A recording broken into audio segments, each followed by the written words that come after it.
Hello, everyone. Thank you so much for attending our webinar this February 4th at 3 p.m. That's Sunday afternoon.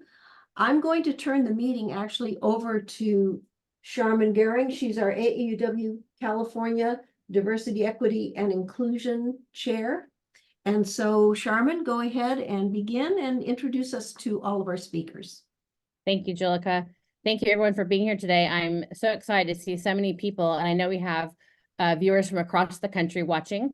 I think this is a really important time in history to be looking at our history. We have so many people around the country that are trying to erase history, don't want to hide history, and so it's really great that so many of you are here to learn more about our own AAUW history. As many would probably agree, it's important to know who we were, so that we can see who we are now and who we want to be in the future. And this is going to be a great way to examine one piece of that in AAUW's history. Today, I'm going to be joined with by Karen Weinstein, who is the president of AAUW Berkeley, along with Lenore Gallen, AAUW Oakland president. And I just want to say that this is really a co-sponsored event with both of these two branches. Karen and Lenore came to me a few months ago, asking me if I would thought this would be something that our members would be interested in a larger scale. They were planning a local co-branch event. And I thought that this would be a wonderful thing for all of our members. So they really brought the idea to me. And so it's really a co-sponsored event with the Berkeley and Oakland branches as well. And you'll be hearing from both of them. And then we'll also be hearing from Dr. Allison Parker, who wrote this wonderful book about Mary Church Terrell. And I just really want to thank all of you for being here. Next slide. Just to kind of go over the agenda a little bit, we're going to have a quick welcome. Karen's going to introduce Dr. Allison Parker and also tell us how she came to know about Mary Church Terrell. And then we'll open it to Alice. We want to have as much time as we can to hear from Dr. Parker and about Mary Church Terrell and her activism and her connection to AAUW. Then we'll have a little Q&A with questions that were, as Julia said, some people put questions in the registration form, and hopefully more questions will come in the Q&A after the presentation. And then we'll do a quick closing with myself and Lenore. Next slide. So again, I want to thank you to Lenore and Karen for bringing this fabulous woman to my attention, and also Dr. Parker. And one thing I will tell you, if you get the book, or if you have the book, I purchased it, and I was looking, it's a pretty thick book. And one thing I was surprised by is about half of it is Dr. Parker's references and her bibliography. And I thought, for a woman who has so many things written about her, how had I never heard about her in my entire life? So it really is amazing, the work that Dr. Parker has done in bringing Mary to our attention and bringing her to the general population. I hope you'll really enjoy the presentation. Next slide. So I'd like to introduce Karen, who I met, as I said, when she emailed me about this presentation. Karen.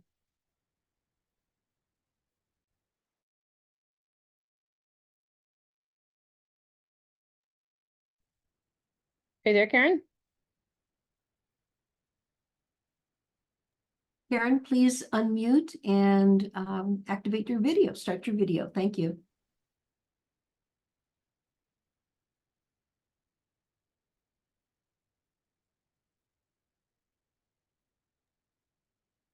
Oh, I hope we didn't lose Karen. As some of you may know, here in Northern California, we're having terrible winds today. And so we're all a little bit worried about maybe losing power, but it looks like maybe Karen is back with us. Oh, no, maybe we lost. Oh, are you there, Karen? I am. There you are. Thank you. Okay. Am I here? Can you see me? We can see you and hear you. Okay. Thank you very much. As Sharman said, I want to thank the Berkeley branch and the Oakland branch, and I want to thank Sharman and the board members for putting this event on. I know that it was a lot of work, and Sarah Miyowski from Berkeley and Gloria Johnson. Thinking about today's webinar, I came across a quote by Carter Woodson, a brilliant African-American scholar. And he said, learning about history not only tells us about the past, but tells us about the future. Yet, I would suggest that we learn even more about a country by what it chooses to forget. So there I was in 2022, and I was trying to figure out what I was going to write in the next article for our branch. And I came across an article about women's suffrage and the women of color who were left out. And I noted Mary Church Terrell's name there, who was an activist and a leader in women's suffrage. And I just started reading about her and reading about her. She's fascinating, fascinating woman. And I spoke to some members and I said, do you know about Mary Church Terrell? They did not. And a member said, why don't you speak to the archivist? So I did. I contacted AAUW's archivist, Jessica Butler, and she sent me two really good articles about segregation and integration and Mary Church Terrell's part in campaigning or fighting for integration. I know she was an extraordinary woman. She was born into slavery. She was the first African-American woman to graduate from Oberlin and also get a master's degree, later an honorary PhD. She fought against lynching. She fought for women's rights and civil rights. And I know that Dr. Parker will go more into that. While I read about her, I went to AAUW's website and I started looking for her and looking for the issue of integration and segregation. I couldn't find anything. It may have been in there years ago, but it certainly wasn't in there presently. And so I started writing letters to the board saying, she's a fantastic woman. Could we please include her as a trailblazer? And it did take a little while, but I did then speak with Gloria Johnson, the CEO, and she said, absolutely, we want her as a trailblazer. I can still remember that day. It was about 6 months after the whole thing started, and I was absolutely thrilled that she is now a trailblazer on the AAUW website. And they've also agreed to put her on the timeline, which I think hopefully they will do soon. And I think if they do that, plus introducing her as a trailblazer, we have the possibility of learning about that chapter of our history and about great women who were members of AAUW. And we open ourselves up to more great members and to more new members. So I was very, very excited about that. And for me, I was thrilled because it was my way of not just remembering who Mary Church Terrell was, but also making sure that we didn't forget who she was. So now I'm happy to introduce our extraordinary speaker, Dr. Allison Parker, the author of Unceasing Militant, The Life of Mary Church Terrell. Dr. Parker is the chair and Richard Professor of American History at the University of Delaware, and she received her BA from UC Berkeley and her PhD from Johns Hopkins. She was also an Andrew Mellon Advanced Fellow at the James Weldon Institute for the Study of Race and Difference at Emory University. She's the author also of Articulating Rights, 19th Century American Women on Race Reform and State. And she also serves as a co-editor of Gender and Race in American History. I could go on because there really is more, but I think we could stop there for a moment. I just want to say, when I read her book, I felt like it was so inspiring. And when you read a book that's inspiring, it's often because the author is inspired. And indeed, Dr. Parker was inspired by her mother, Joanne Johnson Parker. She said, my mother was my role model and my inspiration, and I trace my own commitment to social justice to her fierce and loving insistence that we never accept the status quo if we can envision something better. So let me introduce Dr. Allison Parker.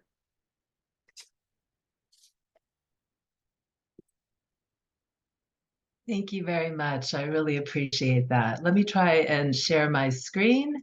And can everyone see that? Yes? Okay. Yes. So thank you very much to Karen and Lenore and to introducing me to Charmaine Goring and for the invitation to speak to the California AAUW and others. I'm very honored to be able to speak to the AAUW about a significant part of its history. This talk focuses on the civil rights activist, suffragist, and Black clubwoman Mary Church Terrell, and on her struggle to desegregate the American Association of University Women. So let's go back and start at her beginning. Mary Church, nicknamed Molly, oh, sorry, I got ahead of myself. Just making sure all my things are working. Mary Church was nicknamed Molly by her family and friends, and she was born enslaved in Memphis, Tennessee in 1863 during the Civil War.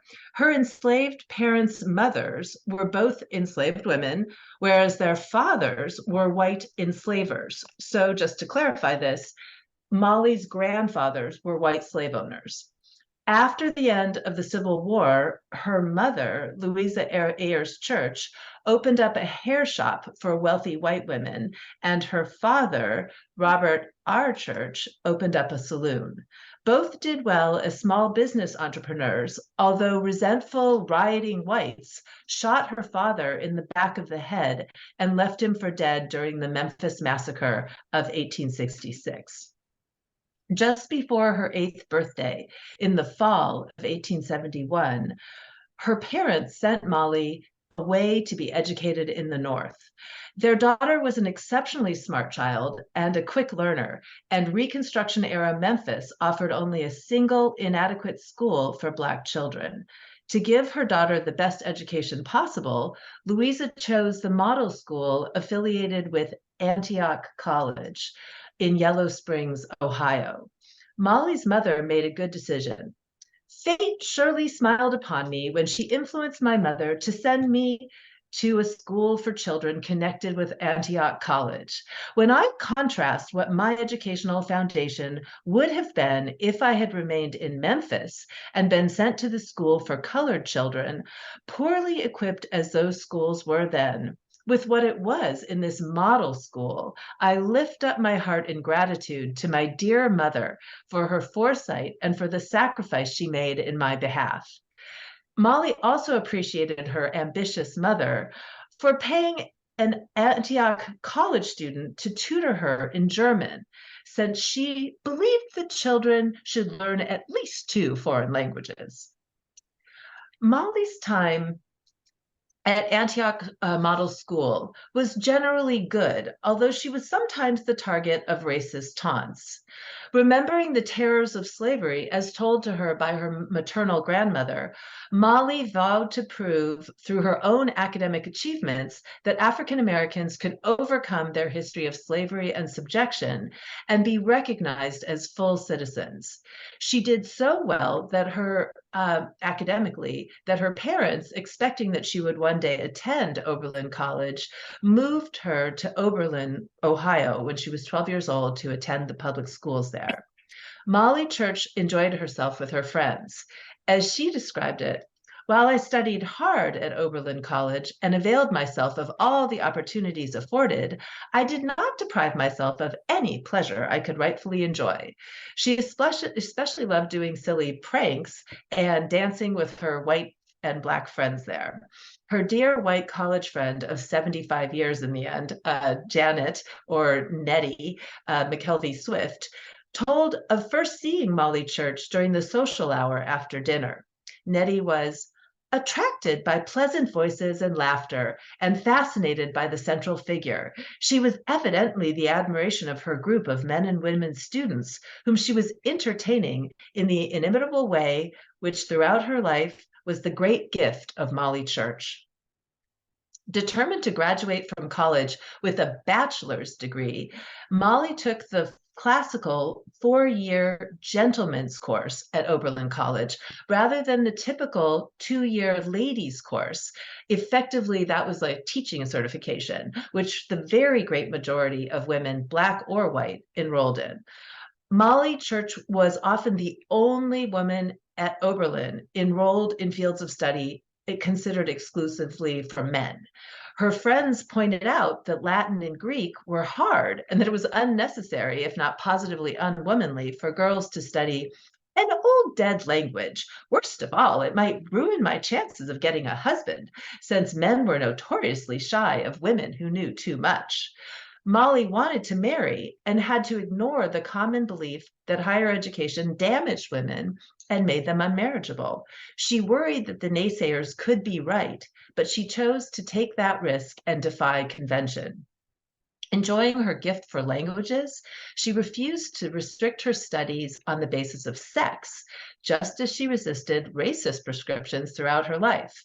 Molly pointed out, the world laughed at female students or scolded them according to its mood, and then read the riot act to them and tried to deal a death blow to this new departure by warning young women that they would never be able to get a husband if they insisted upon taking a college course.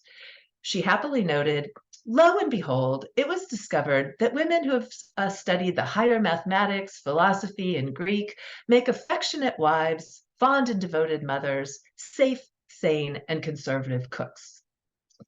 When Molly Church received her BA in 1884 and MA in 1888, she became one of only a few Black women, let alone white women, in the United States to have earned both master's and bachelor's degrees.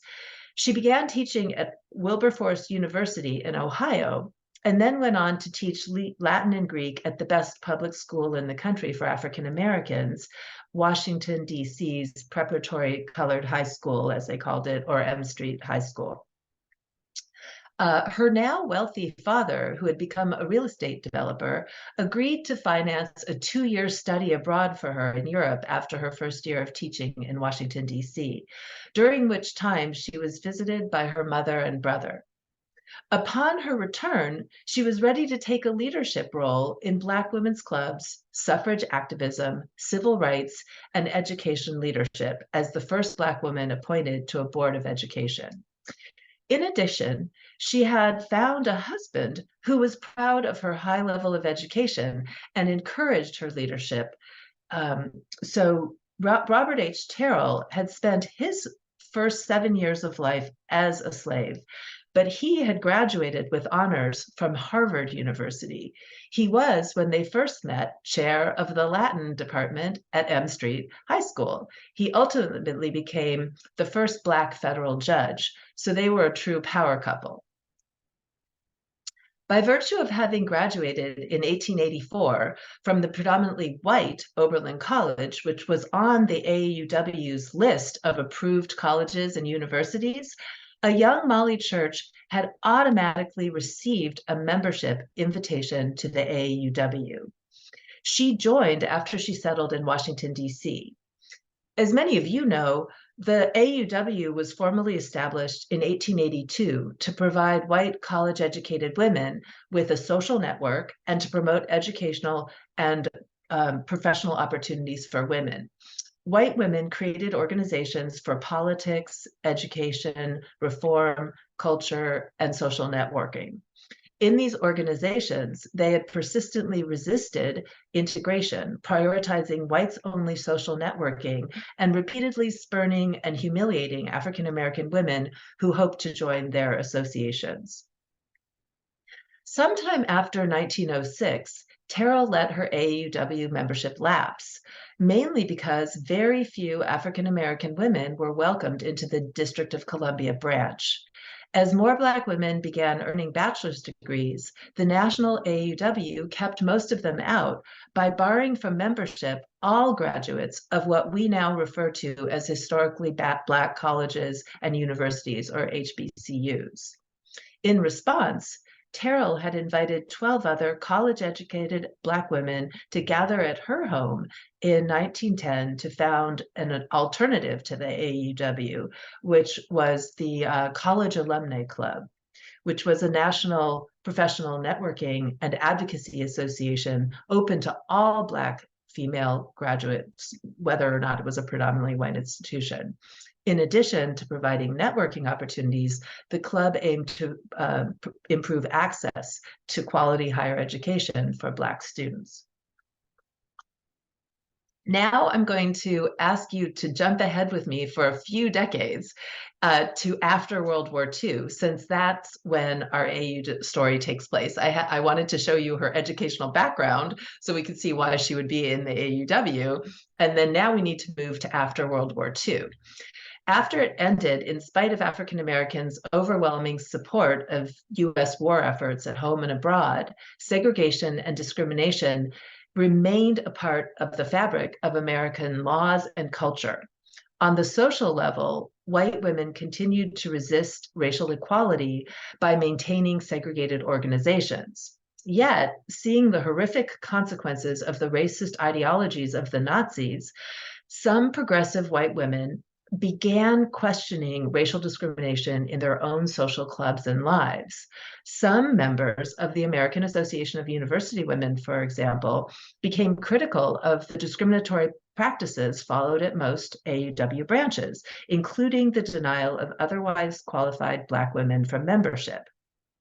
Prejudice against African Americans, they recognized, challenged the veracity of white Americans' patriotic trumpeting of the US as the world's greatest democracy.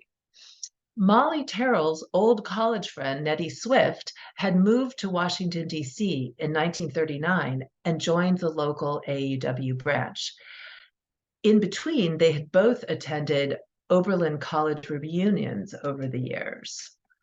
Nettie first proposed that Molly reapply for membership in the DC branch in May of 1946, when the two women were both in their 80s, telling Molly that she would sponsor her application to rejoin the AAUW.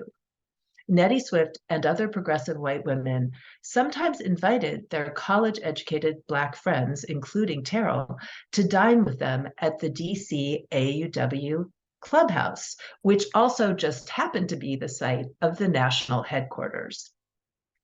Conservative branch members pushed back by trying to change the rules so that only whites could eat in the dining room. Swift, along with a minority group, as they called themselves, the minority group of white local branch members, responded by trying to integrate not just the dining room, but also the local DC chapter. In the 20th century, the national AUW had tried to avoid confronting the problems of segregation and racism in the local branches by offering eligible African American women national membership without any branch affiliation. Thus, by 1946, several hundred Black women were general unaffiliated members of the national organization without any branch membership. At the time, the AUW had over 90,000 members and 1,000 local chapters, of which only 7 were even nominally integrated. The two old college friends knew that Molly's attempt to join or rejoin, really, the AUW would be painful for her, were she to be rejected by white women who were her peers in terms of their educational and professional attainments. In 1946, Molly decided to join Nettie in a fight to integrate the DC branch of the AUW. So Molly Terrell went to the AUW for lunch with a white woman she considered a friendly colleague, Anna Kelton Wiley, who was a member of the National Women's Party and the Consumers League. After Wiley left, Terrell stayed in the clubhouse and decided to make out an application to become a member, answering yes to the question, have you ever been a member? When? Long ago. Mrs. Swarnstedt, who was a member then, testified that I had once been a member. I paid $25.20 and was given a receipt. Terrell assumed that it was enough to have proved that she had once belonged. Thinking she had broken the race barrier on the easy technicality of prior membership, Terrell celebrated. Nettie soon informed her, though, that the local leadership had unanimously turned down her application. Terrell summarized the rejection. I must have a card to show I was once a member, she noted. Nobody's word saying I was a member will be taken, but of course, my card will never be found, because this was from decades and decades ago. Blocked by the local branch, Molly Terrell and Nettie Swift regrouped. Their first steps were to have Terrell join the national organization, and the white women drafted a letter of protest to the national AUW. Nettie and a few other local branch members formally contested the locals' decision. For years, Molly had worked closely with quite a few branch members in various capacities and made a list for Nettie of all those who might be sympathetic to desegregating the AAUW. Molly wanted Nettie to assure the women that she had not begun the initiative, urged Nettie to tell people I did not beg her to act as a sponsor for me, saying, I don't want to socialize with those who spurn me. I have too much self-respect and pride. Also, although she wanted to integrate the AAUW, begging hostile white women for social equality was not high on her list of things to do. Disconcerted by her quick rejection, Terrell momentarily reconsidered serving as a test case, even though she understood the larger civil rights implications. I said I would not go to any trouble for myself, but for colored women in the future. Although the branch stated that Terrell could not use oral or written testimony of current or former AAUW members to prove she had belonged, she called Atelia Cromwell, the first Black graduate of Smith College, and told her, I thought I had joined the AAUW soon after I came to DC in the late 1880s or early 1890s, but I did not know the date. She said she graduated in 1900. The college also automatically sent her a card to the AAUW. She joined and saw me there, dressed gorgeously.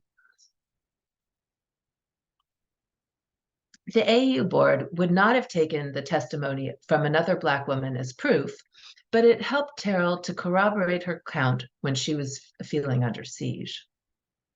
And then, after an incident at a meeting of the American Friends Service Committee, Terrell fully embraced her fight to integrate the AAUW as part of the larger civil rights movement against racial discrimination. Terrell had traveled to Europe in 1919 as the only Black member of the American Women's Peace Delegation and had been on the board of directors of the Women's International League for Peace and Freedom. Thus, she was unprepared for hostile comments in what should have been the comparatively safe space of a Quaker meeting house. She found herself immediately accosted. Mrs. Hummel saw me enter. She marveled that I thought that I could be admitted to the AAUW. She told me no white women's organization here would admit me and challenged me to tell her one that did. These aggressive, racist comments pushed Terrell into a public struggle to integrate the AAUW. Next, it was Nettie Swift's turn to get cold feet. She had consulted with Faye Bentley, a judge of the Juvenile Court of DC, who, Molly reported in her diary, said the AAUW could be sued. If a woman is disqualified, she should be admitted. Nettie doesn't know how she feels. So although Nettie had initiated the process, she hesitated when it came to the idea of suing an organization that she loved. However, the two friends decided to persevere. To gain supporters, Swift and her allies distributed copies of Terrell's record of accomplishments and phoned members, explaining that she fit all the objective criteria for membership in the club. Their next step was to ask members if they favored accepting colored women. Sympathetic white members, identified by Terrell as Nettie and her group, did make headway. Some at the meeting to consider admitting me and other colored women were enthusiastic and talked about resorting to legal action. Molly was buoyed by letters of support from members of the AAUW who approved admitting colored women. Most of them referred to me in a most complimentary way. The internal AAUW controversy became a public civil rights issue when it moved into the press and then into the courts. Unlike Terrell, Swift had spent her adult life in the private sphere as a mother and the respectable wife of a congregational minister, the Reverend Clarence F. Swift. She had no experience with talking to reporters and was unprepared for the publicity that followed. Terrell, in consequence, was a journalist. She was pleased when Nettie called me up and told me a reporter for the Afro-American newspaper was there to get facts about the AAUW. A reporter, Mabel Alston, interviewed Swift and Terrell in detail. Anticipating a big feature story, the next day, Molly bought 2 copies of the paper for herself and Nettie. The large headline read, Mrs. Terrell to be voted on by the white college alumni. Nettie blamed the reporter because she promised to keep it out of the paper. Slightly annoyed, Molly explained how journalism works. I phoned Nettie to explain that Mabel Alston was not to blame for the Afro article. Alston thought an intelligent woman would know that the managing editor and not a reporter decided on what was news to print and to appear in the paper. Soon, the local AAUW members voted 364 to 250 against admitting Terrell. Reflecting on the whirlwind, she mused, I wish it had been possible for me to stay out of this mess without being a coward. But when Nettie asked me whether I was willing to apply for reinstatement, I was literally on the spot. I would have been a coward if I had not consented. Molly Terrell believed nothing could be worse than seeming to shrink from a fight for what was right. After losing the vote to reinstate Terrell's membership at the local level, Swift and the other white members who supported integration appealed to the national AAUW board, which did make a declaration that declared that all local branches must follow its policy of admitting all eligible women from the accepted list of colleges, and that there can be no authorization for any discrimination on racial, religious, or political grounds. Again, Molly was jubilant. Nettie phoned that the National AAUW had unanimously voted to admit qualified colored women. Dorothy Swift, who was Nettie's adult daughter, came right over, hugged and kissed me at the front door, and I embraced her. Nettie's daughter, Dorothy Swift, who did much of the practical behind-the-scenes organizing work for her elderly mother and her friend in their desegregation campaign, embraced Molly in public, but also at her home, a clear sign of her belief in social equality. Fully expecting to be accepted by the local branch, Terrell immediately reapplied, but the branch resisted the National's directive. Over a year into the fight, the Washington branch mandated that its membership requirements be determined by its local board of directors rather than by the national. The next stages in the drawn-out fight took a physical and psychological toll on Terrell. As the two friends worked to integrate the AAUW, they also tried to bridge the racial divide. Nettie sometimes found it difficult to hear Molly's anger over the hypocrisy inherent in an American democracy that upheld segregation. She also resented Molly's repeated criticisms of Althea K. Hoddle, who was elected president of the National AAUW in 1947. Hoddle held a PhD in sociology from the University of Pennsylvania, where she then became a professor and dean of women, and had even integrated the AAUW's Philadelphia branch. Nettie saw her as an important ally and wanted to cultivate good relations with her, whereas Molly focused on Hoddle's backsliding once she became AAUW president. I criticized the AAUW for not living up to their statement that all women graduated from accredited colleges are eligible for membership. Nettie responded, her convictions are all right, and she thinks you are a wonderful woman. Refusing to let this become an issue of whether Hoddle personally liked or approved of her, Molly replied, the AAUW has to decide whether it will live up to its avowed principles of democracy. The women in the West don't want the Japanese. New England AAUW doesn't want the Jews, etc. I told her the AAUW was not worth saving if it discriminated against races, and I wouldn't want to be a member of it. I said, instead of being a democracy, that was a case of hypocrisy. Seeing Althea Hoddle in person during the AAUW's 1947 convention, Terrell told her, there was only one thing for the National AAUW to discuss. Will they abide by the AAUW Constitution, which admits all qualified women, or will they change it so that the branches can exclude women on account of race or religion, colored women, Japanese, or Jews? To Terrell's dismay, Hoddle backed away from her support of integration. As the new national president, she said, all I want to do is keep the AAUW together. Terrell tried to assure Hoddle that the AUW would survive a mandate from the national organization to integrate the branches. She shared a personal example. The president of the Washington, D.C. Board of Education Commissioners, John Wesley Ross, had dared to appoint her, Terrell, as the first Black woman to be on the Board of Education in D.C. in 1895.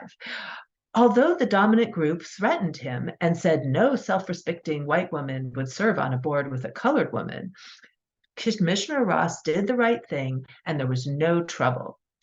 Terrell assured the AUW president, "I served 11 years and several white women were appointed and accepted the position during the time I served." Terrell's advice to ignore the voices of doom and resistance failed to convince Hoddle. In a letter to Nettie Swift, Hoddle suggested that forcing people to do things is not the best solution to any problem. Without leadership from the top, Terrell accurately predicted that the branches would continue to deny voting, accepting Black women.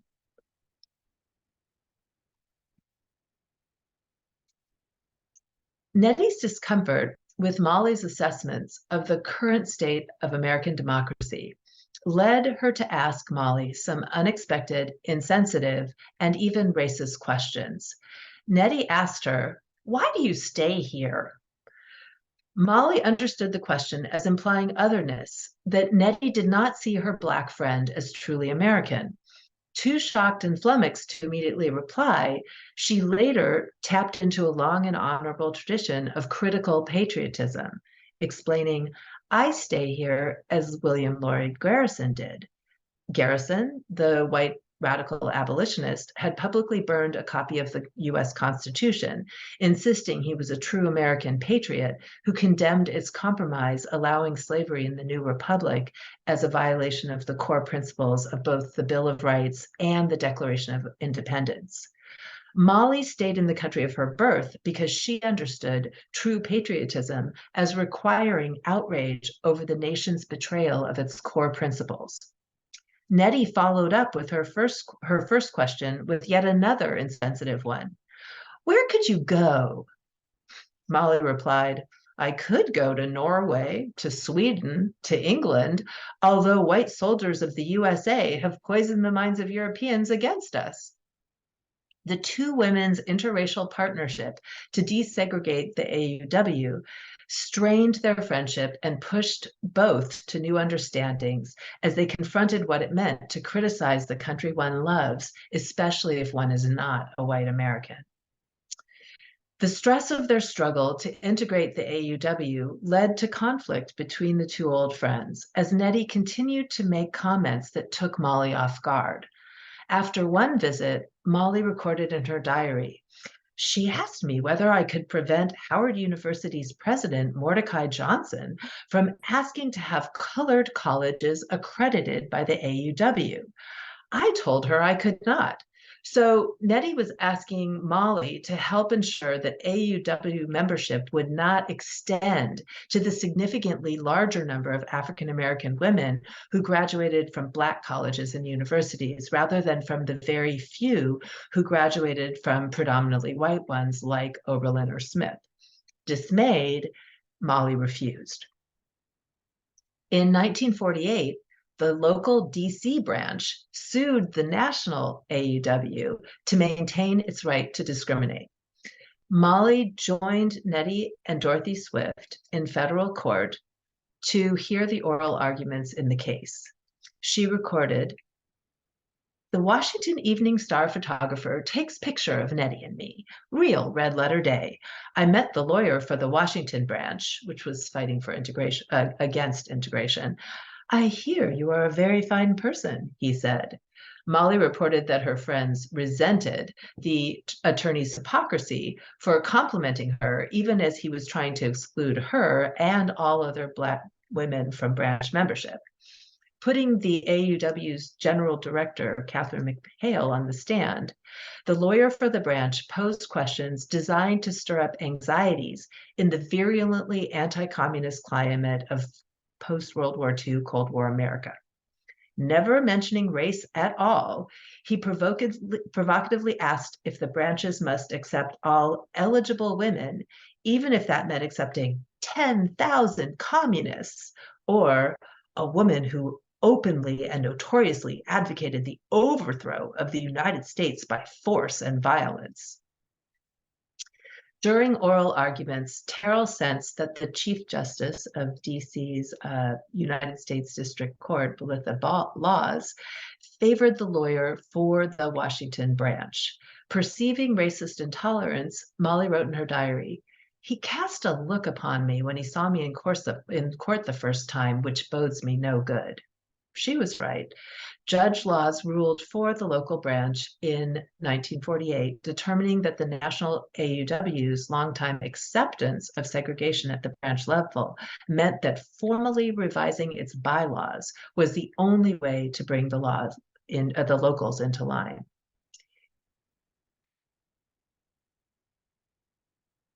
Even as the national AUW appealed the decision, it also moved forward with having a convention vote on the new bylaw rules that had been identified by the judge as the only path to integration.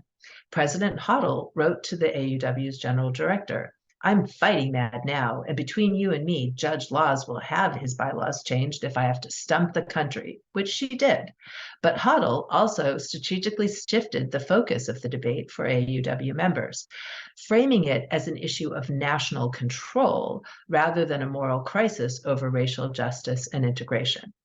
When a 3-judge panel of Washington's Federal Court of Appeals upheld the right of the local branch to discriminate in early June of 1949, Molly wrote tersely, "The U.S. Court of Appeals has rendered a decision allowing the Washington branch to bar colored women. I am not surprised."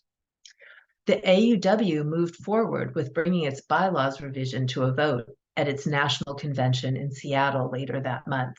The pro-segregationist DC branch members preemptively withdrew from membership in the national AUW before the convention met. Private correspondence between 2 white DC branch members illustrates the virulent racism driving resistance to integration. While in public, these women described their fight as being about branch autonomy, but in private, they expressed fears of social equality. Molly Terrell had known Anna Kelton Wiley for years as a fellow member of the National Woman's Party. She did not know that Wiley was vehemently opposed to letting her join the AUW.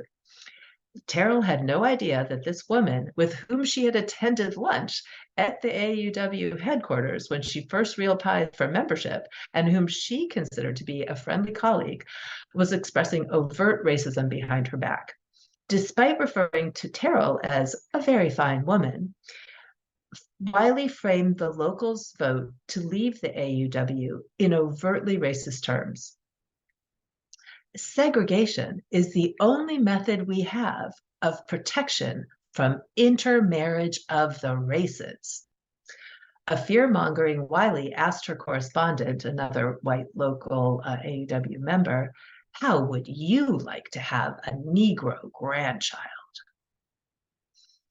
Opposition to social equality once again rested on fears of miscegenation. Wiley signed her letter, "Yours for race purity."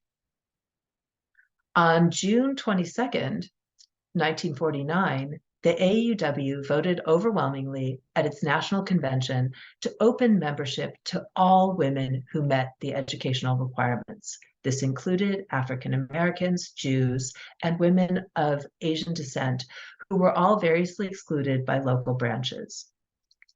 Terrell celebrated, "I have won my fight. This is indeed a great day. After fighting nearly 3 years, the AUW took a step today to prevent a branch from ever again barring a Negro woman college graduate from membership. I read this in the New York Times on my way to Washington. I am the first to notify Nettie. I went out and got 2 Washington Posts." The vote was, she reported, 2,168 against barring colored women, with only 68 votes opposing. Nettie Swift wrote an article about their AAUW integration for the Oberlin College Alumni Magazine. A satisfied Molly concluded, "It is very good," and sets forth clearly the prominent role she played in the AAUW affair. Mentioning me, she says, "In all honesty, patience is not her crowning virtue, nor is it my own."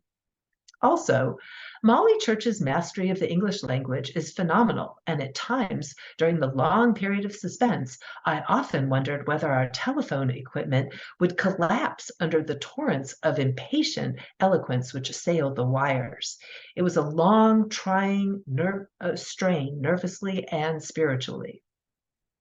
Nettie captured the intense stress of the struggle while praising her friend's public demeanor. Through it all, Mary Church Terrell presented a calm, dignified front.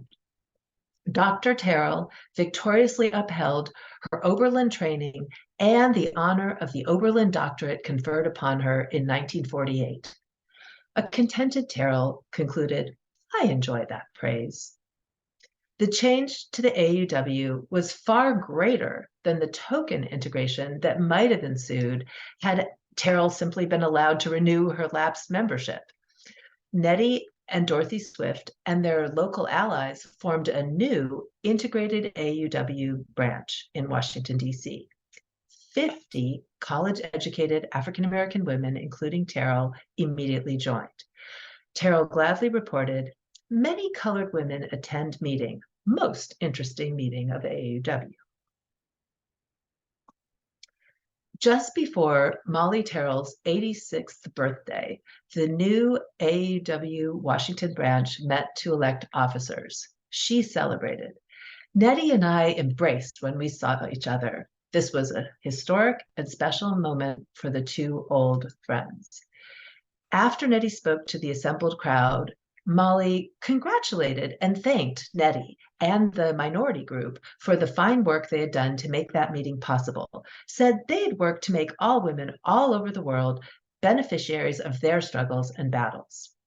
Putting the fight for equality into a global context, she reminded AUW members about how this victory would look during Cold War debates about the relative virtues of democracy and communism. Framing the successful desegregation of the AUW as part of the broader struggle to make the United States live up to its founding ideals, Terrell elaborated, "They would cause colored people all over the world to believe the USA is a democracy, and someday that it would help to pursue peace." I was loudly applauded. Many white members spoke to me and shook hands with me after the meeting. Nettie's daughter, Dorothy Swift, who had been instrumental in the integration campaign, became leader of the new DC local branch. Uncomfortable with Molly Terrell's more progressive views, ironically enough, Dorothy began to argue that her work with left-leaning organizations could put the new AUW branch in a bad light. Terrell, she insisted, must remember that she now represented the AUW and must tone down her speech and activism. Terrell was grateful for Dorothy Swift's support and wanted to maintain strong ties with the white AUW women who had endorsed integration, but it was difficult for her to abandon her broader fight for equality. For instance, ever since Alice Paul and the National Women's Party had proposed it in 1923, reform-oriented women had disagreed about the Equal Rights Amendment. The National Association of Colored Women supported the ERA because its members had witnessed the partial opening of the job market during both world wars, and they wanted to secure as much access as possible to previously restricted jobs. In contrast, Mary McLeod Bethune's National Council of Negro Women opposed the ERA, concerned that it would dismantle hard-won protective labor laws for women. Terrell, an active National Women's Party member, had long lobbied Congress in favor of the ERA. Testifying before the House Judiciary Committee in 1948, for instance, Terrell supported the ERA and called on the United States to live up to its claim of being more democratic than other countries. American women must be able to pursue equal educations and work opportunities to make substantive contributions to their nation. She argued, thousands of women are obliged to support themselves and their families entirely or help to do so. She asked Congress to recognize Black and white American women as loyal citizens and reminded the representatives that during World War II, women proved that they were both capable and willing to render service to their government as satisfactorily as that performed by men. But women deserved more than just an opportunity to work. The ERA would allow some women to make a brilliant record for themselves along certain lines of human endeavor, and at the same time to make valuable contributions to their country, of which they are now deprived, or of which it is now, the country is now deprived. The nation was disadvantaged, she insisted, when women could not make substantive contributions to society. Terrell could not persuade Dorothy Swift or the ERA to support, or the AAUW to support the ERA. She reported an incident at the Washington branch of the AAUW. Dorothy Swift, Mrs. Fairbanks, Nettie Swift, and I talked about the Equal Rights Amendment. I talked too positive. Dorothy asked us to stop our serious discussion. As in so many areas, Terrell was an outlier, and Dorothy Swift did not want her to stir up controversies within the group. In fact, the AAUW did not endorse the ERA until 1971. Perhaps more importantly, during the early years of the Cold War, anti-communism became an increasingly disruptive force within white liberal groups and Black civil rights organizations. Growing anti-communism was sowing suspicion and dissension within Black women's organizations and in predominantly white ones like the AAUW. Terrell continued championing peace, human rights, national self-determination, and a full and meaningful citizenship for all, irrespective of gender, religion, and race. As she tried to resist the fear-mongering that accompanied the intensifying Cold War, she found that any perceived sympathy for communism was increasingly problematic.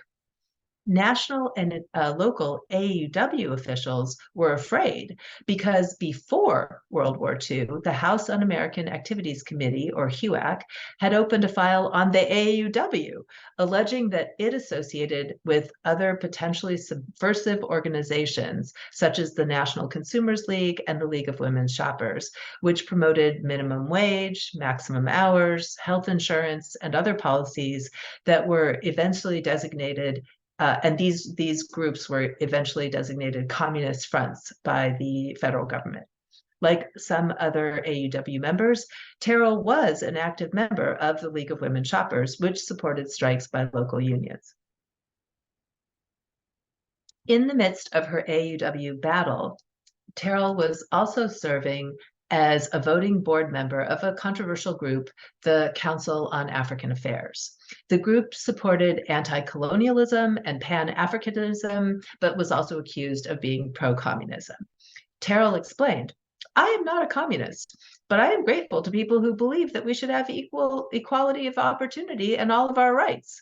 She observed, "Both the political parties here have promised us rights and have lied to us. Maybe the communists would do exactly what the Republicans and Democrats have done, but," she implied, "not worse."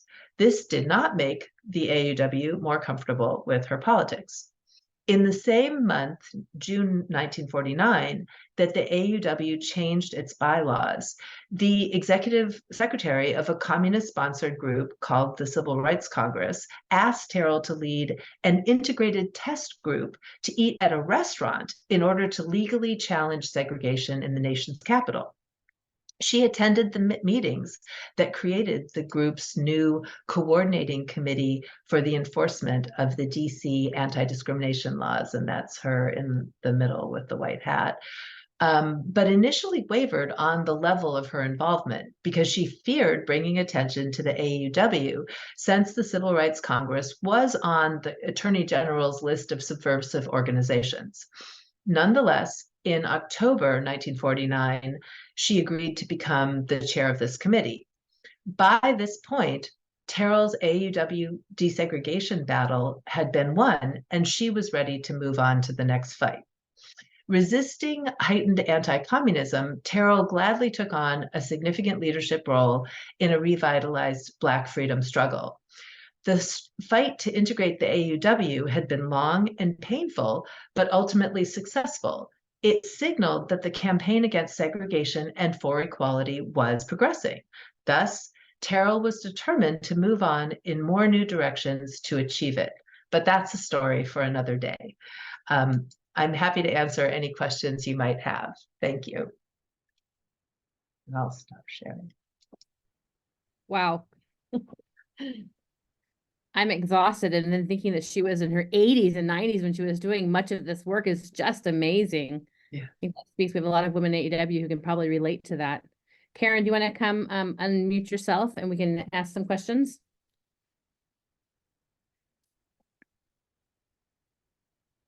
Right. Okay, the first question is, what does Mary Church Terrell's experience mean for AAUW, especially in terms of diversity, equity, and inclusion, and moving forward? Mm-hmm. Yeah, I mean, I think it means that we have to think really hard about how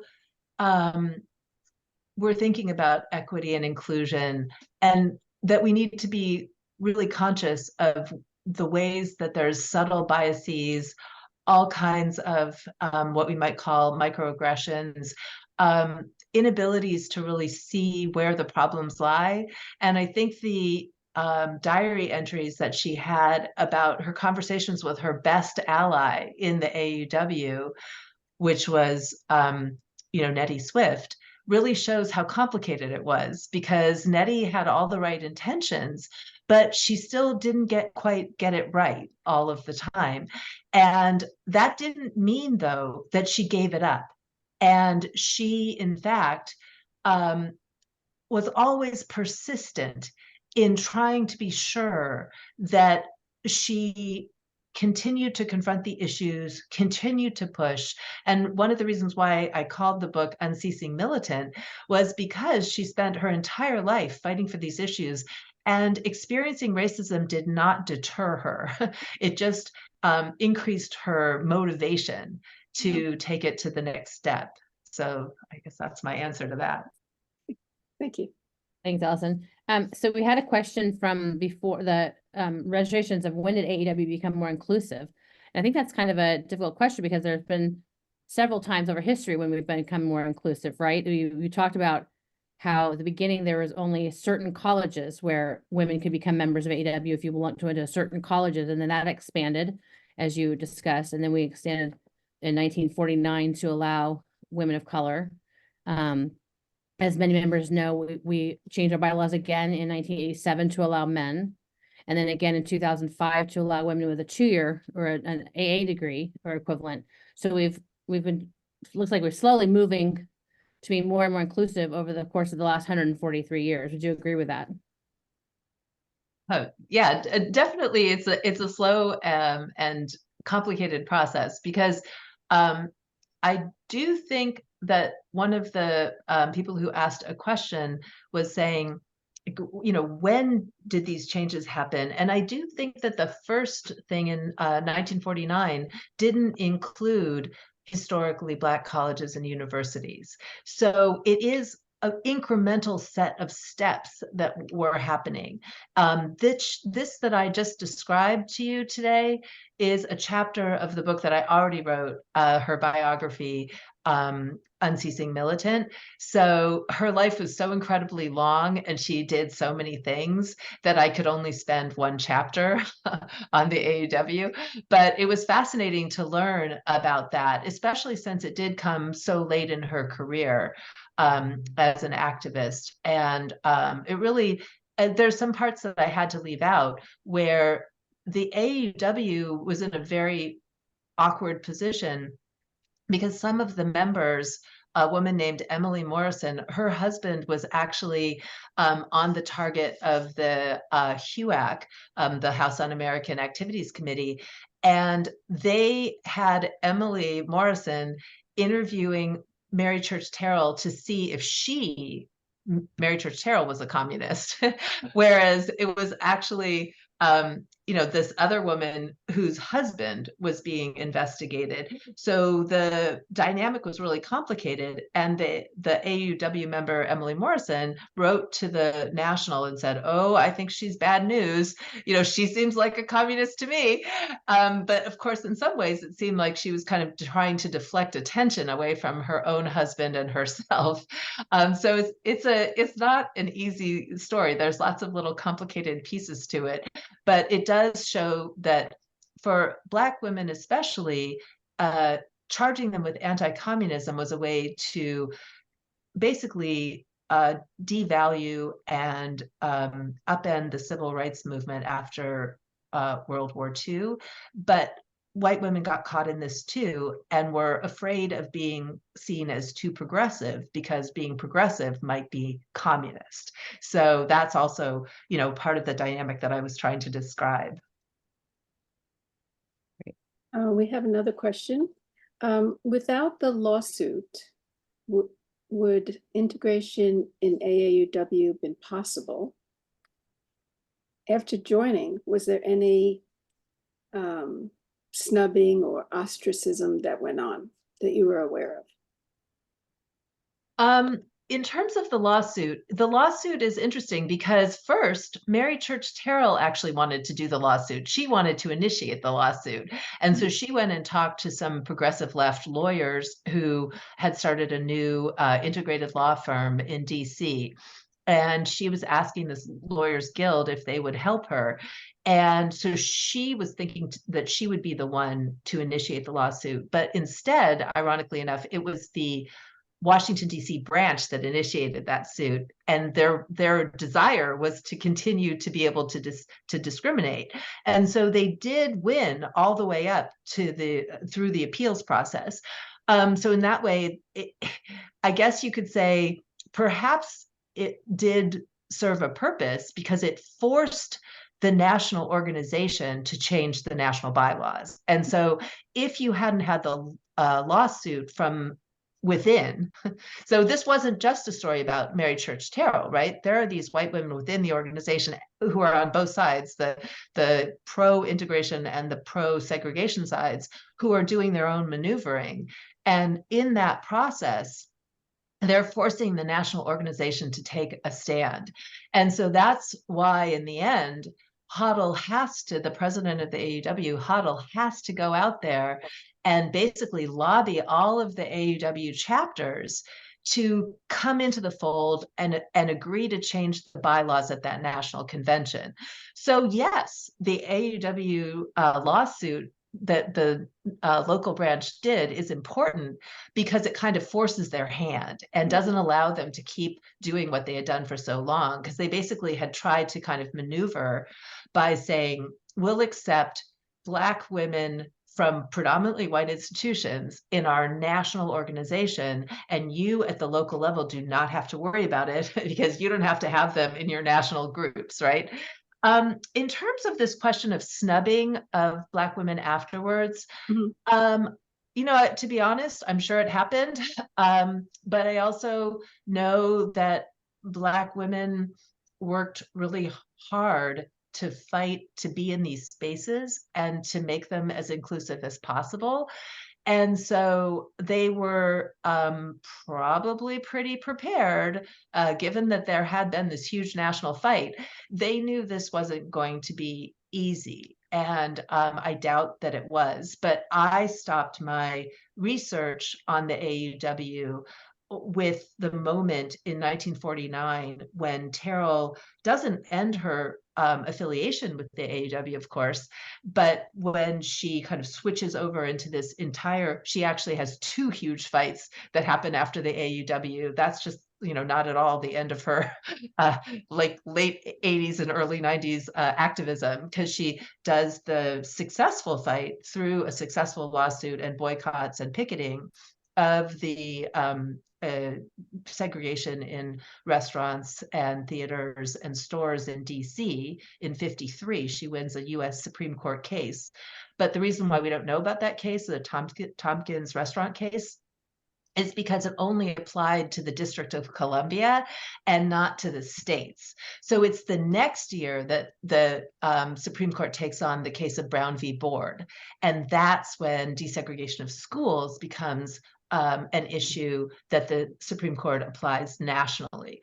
And Terrell lived long enough to see that ruling and was very pleased to be able to see how the Supreme Court had made that change. So that's where my story kind of shifts over to some of her other late life activism. Okay, thank you. Great. We have some questions in the Q&A. And I'm going to start with Barbara's question. Excellent presentation. I'll purchase the book. As a former co-president of AAUW branch and a Black woman, I find it interesting. I see no Black or women of color in the presentation, perhaps as common as other roles. And Barbara, I will answer that one because it just is the way that it turned out that as a white woman on the DEI chair and as leaders of the branches of Oakland and Berkeley, that Lenore and Karen are white women. So it wasn't meant to be a snub. It's just the way that it landed with this. And we wanted to have this presentation be mostly about Mary Church Terrell and having Allison speak. So we didn't want to have a larger panel. We wanted to really be able to hear about Mary and her fight to integrate AAUW. So that's why we don't have more panelists on today. And her secondary question of I'm unclear how it's eliminated the degree requirement somehow aids diversity and inclusion. I guess I would argue it doesn't necessarily aid diversity, but it would certainly be the last barrier of inclusion, perhaps in our organization, where anyone who's passionate about women and equity would be able to join us and join our fight. So I don't know that it necessarily will make it much better or worse, but it would just be one last barrier of inclusion or exclusion in our organization. Amy asked Dr. Parker, what issue today do you see as the most salient, which needs to be addressed? I mean, there are a lot of issues today, but I think that this issue of talking about Black women's history and making sure that it's known and shared is incredibly important. And I think all women, Black and white, have to play a part in sharing those stories and telling the stories. I also agree that, it's problematic to have a panel of all white women talking about this. I think that there's always a need to try to figure out ways to be as inclusive as possible at all times. And I spend a lot of time working within Black women's history organizations and spaces. And I think that that is an important thing that we have to be as deliberate and careful about as possible, because it does send a signal, and it's all, even if it's not intentional, and it comes back to those issues. But on the other hand, I also think it's really important to push back against a notion of, only one kind of person can tell a history. And that, if you're not a Black woman, if you're not a Japanese person, you can't tell whatever story. And as a historian, of course, I really do believe that we have to be able to have empathy and historical imagination and understanding, and that we have to be willing and able to look at the records and see them for what they are and tell the story as accurately as possible, while trying to give people as much of a sense of their full humanity. So I think that that was what I was trying to do, and that I think is really an important issue. But for me, the assault on African American history is really concerning nationally today. And I do believe that that is something that we have to focus on. So I was very grateful to have the opportunity to come and talk to the AAUW, because I think it's important to be able to share this story out and other stories that are equally important. Karen, you want to ask the next one?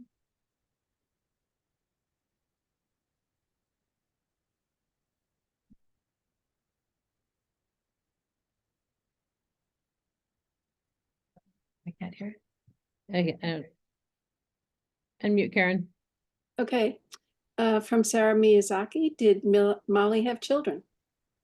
Yeah, she did. And this is an interesting issue, because she was the first president of the National Association of Colored Women's Clubs, which was the biggest and first national organization for Black women, which was founded in 1896. And when it was founded, she was actually in the midst of a multiple year long process of trying to have a child. And she found herself in a very difficult situation where, quite like Serena Williams, she was an elite Black woman who had, access that other Black women didn't have, but she was still not able to get good health care in the nation's capital due to segregated hospitals and prejudice against Black women. And so she lost several different she had several late-term miscarriages. She had a baby who was born stillborn, and then she had a baby who survived birth and then died in an improvised incubator in a segregated hospital. And she was tormented by the thought that that baby might have lived had it had better treatment in a better hospital. So one of the things that's really important to understand about her and other so-called elite Black women at the time, who sometimes, their motto was lifting as we climb. And so sometimes they get kind of criticized for that because it seemed like a kind of elitist, maybe maternalist model. But the truth is she was literally born enslaved herself. And then their family members were enslaved. And in her case, she had personally experienced the difficulties that Black women had in birthing healthy babies, which unfortunately is still the case today. It's a huge issue and a problem. The statistics are appalling, as they were back then. And so she advocated that Black women be trained as nurses and doctors because she believed that they needed to be able to Black women need to be treated by people who cared about them and who wanted them and had an investment in their survival. And that's actually what some of the statistics and studies show today, is that Black women do get better care, unfortunately, because white doctors are still not doing a good enough job of taking them seriously and listening to their concerns. And so this is something that, in the end, thank goodness, she did manage to have one healthy living child named Phyllis. And Phyllis grew up to become a music teacher in DC and the school systems there. And then she adopted her brother's daughter and raised her as her own. So she ended up with 2 children. I also just want to ask one question. We have Carol put in the Q&A that according to Degrees of Equality, which is a book by Susan Levine about the history of AAUW in the 20th century, and Wikipedia, Terrell's parents were not enslaved when she was born. Is that different information from what you found in all of your research? Yeah, there's a lot of previous research that was just not quite right. It's not like radically wrong, but it's just that it's really hard to research the history of slavery. And I actually did the history of slavery chapter, which was the first one last, because I knew that was going to be tough. And I'm not a historian of slavery usually. I do later time period. So I knew that I was going to have to work really, really hard on that. But I did figure out and find out things like who their enslavers, her grandmother's enslavers were, kind of worked through the whole process. And then she was born in Memphis, Tennessee in 1863, but she did not receive the benefits, if you want to put it that way, of Lincoln's Emancipation Proclamation, which came out in January of that year, because Tennessee was one of those border states that by that time was claiming loyalty to the Union. And so they were allowed to keep slavery alive. So if you were in a border state that supported the Union, you could still enslave people. And in fact, the one error that I made on this in my book is that I didn't realize I couldn't quite figure out when did slavery actually end in Tennessee. And it wasn't 1865 at the end of the war, it was 1864. So, but yes, she was born a slave, and her parents were still enslaved, but they had some quote unquote advantages of having access to some capital Mhm. through their white fathers, who did loan and or give them money to start these businesses that they developed immediately as soon as they were free. Thank you. Karen, do you want to ask Lotta's question? Uh, Save Toby's for a second. well, we have a number of questions previous as well. Did Terrell face personal sacrifices in her commitment to civil rights? And if so, what were they? I mean, yes, absolutely. She faced a lot of personal sacrifices, and I think some of it was this constant racism, both really assertive and aggressive racism, but then also what you might, what I'm calling the microaggressions or the quote unquote low level racism, where, it wasn't quite as overt.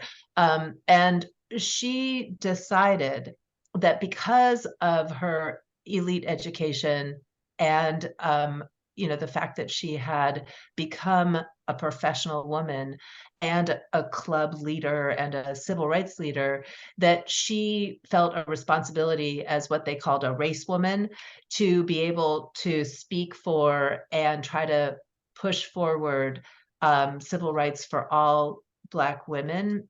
But to do that, she really believed she had to engage with the majority of the population of white women.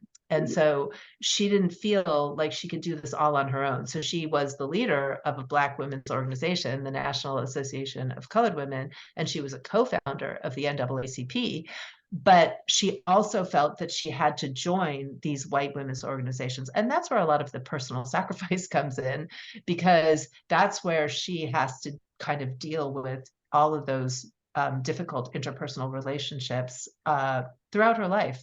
And she had really contested relationships with Alice Paul, who was the National Women's Party leader.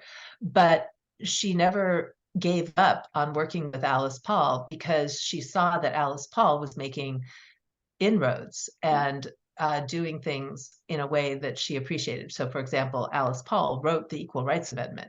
And so even though Alice Paul then also said to her face, no, I will not let your organization, the National Association of Colored Women, this is in 1921 after women won the right to vote, she says to her, I will not let the National Association of Colored Women be part of the National Women's Party because I see your group as a racial group, not a group that's dealing with gender. Oh. And so that is an inability to see Black feminist intersectionality. Yeah. And so the idea that Terrell was a Black feminist who spoke all the time about intersectionality. So she would say, I, as a Black woman, have two huge handicaps to overcome. One of race and one of sex. White women only have to overcome the discrimination on the basis of sex.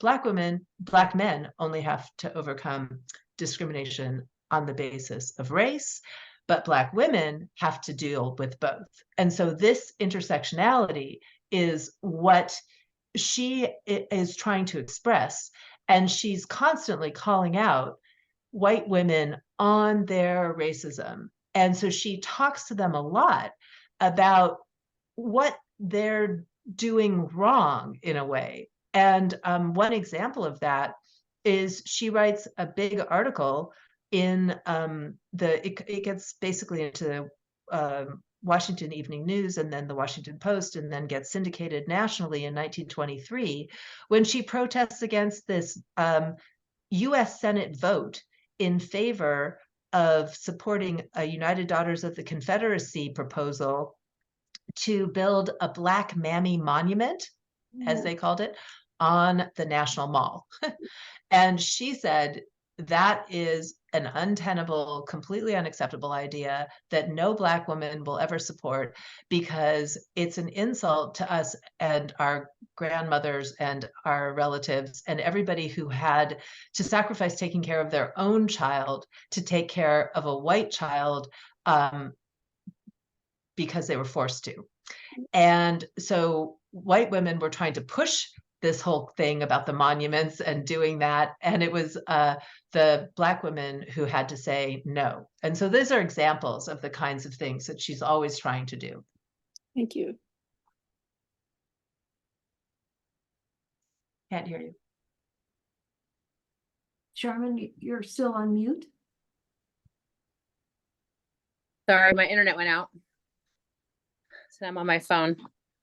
Oh, So I'm not sure where we're at with questions. I can't see that on my phone. Do we have answered the last, did you ask Lotta's question? Well, I was just going to suggest that in the interest of time, maybe we wrap up because I think you still wanted Lenore to speak. Yes, I did. So then before I turn it over to Laura, I just want to thank everyone again for coming. And regarding the couple questions that were in the Q&A, you may have seen about the link of this presentation to the question we have come up in April about our degree requirement. I think there are some connections we made, and I hope that as people are thinking about that, that you consider that we've had lots of bylaws changes in the last 143 years, and at least over the last 70 years since this major change with integration of AAUW.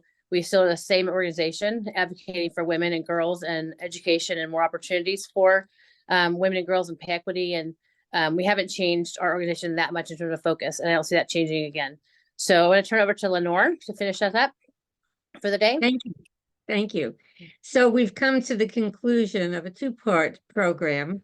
This is what we had envisioned. Mary Church Terrell, we want to thank her for her inspiration and her esteemed biographer, Allison Parker. In part one, which took place 1 month ago on January 6th, we had the honor of having Professor Parker in person to present Mary's life in words and pictures. And additionally, we had the collaboration because we wanted to reach out to the Black community. So we had the collaboration with the venerated African American Museum and Library in Oakland. And it was an unforgettable event with the setting, which was an historic Carnegie Library built in Italian Renaissance style on land purchased by a feminist cultural and study group in Oakland. And through this collaboration, our Oakland and Berkeley branch were able to reach out to segments of the population who had never heard of AAUW. We had a full house, including some elected officials, AAUW members from near and far, and a number of Black women who were very interested to learn about Mary Church Terrell for the first time. And this all took place under this amazing soaring ceiling in the Grand Gallery with the names of great writers, thinkers, scientists, and statesmen, all white men, by the way, emblazoned in gold. And the African American Museum added to that famous group murals and exhibitions dedicated to Black women and men who made an impact and many contributions to their communities. One particular quote that I liked from the museum exhibit was made by James Baldwin, and it was about history. He wrote, "Unless I'm in the book, you're not either. History is not a progression of illustrious people. It's about what happens to a people. Millions of anonymous people is what history is about." So here's to all the anonymous heroes who have dedicated their lives to making this world a more just place to live. While Mary Church Terrell is no longer anonymous, and while AAUW has done our part to elevate her to a much admired hero, let's continue to be alert to other heroes that we can encourage and support. And let's make it possible for other women to be empowered to make the changes that we all want to see happen. So with a big hug and a special note of gratitude to Allison, I'll say goodbye and also want to remind you to vote for your hero next month in the primary election.